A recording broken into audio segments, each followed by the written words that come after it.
So when we're talking about our hitting philosophy, the first thing that we talk about, we like to start from the ground up. And so what I mean by that is we first worry about the feet, then we'll move on to the hips, then the upper body, then the hands, and then worry about our head. So the first thing we look for is just a balanced position. We're not too wide, we're not too narrow, we're just in a good balanced position with our feet. Then as we kind of start working our way up, now we'll start worrying about our hips. And what we look for, we like to imagine there's a dot on our back hip. And when we swing, we're balanced, but we're pointing that dot all the way to the pitcher. So when our finish, we're balanced, we got that dot pointed to the pitcher.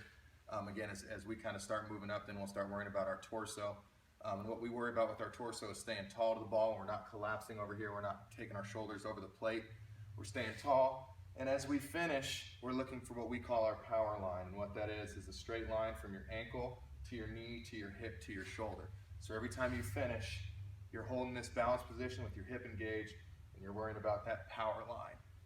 And so then as we progress from there, now we'll start worrying about our hands. And what we like to call with our hands is a short to it, long through it path. And what I mean by that is our hands are staying short to the ball. They're not dropping here. If I'm looking at you from this way, they're not getting all the way extended out here. We're keeping them close to our body in here. And then the long through it piece is we're trying to keep our barrel on the plane of the pitch for as long as we possibly can. It's not rolling up this way. It's not raking across out here. We're keeping the barrel on the plane of the pitch for as long as we can. And then as we finish, we want to keep our head down on the contact point. Again, so as we're working through, we're starting with that balance in our body, our feet. We're worrying about this hip being pointed all the way to the pitcher, that power line, our short to it, long through it swing, and then our finish with our head down on the ball.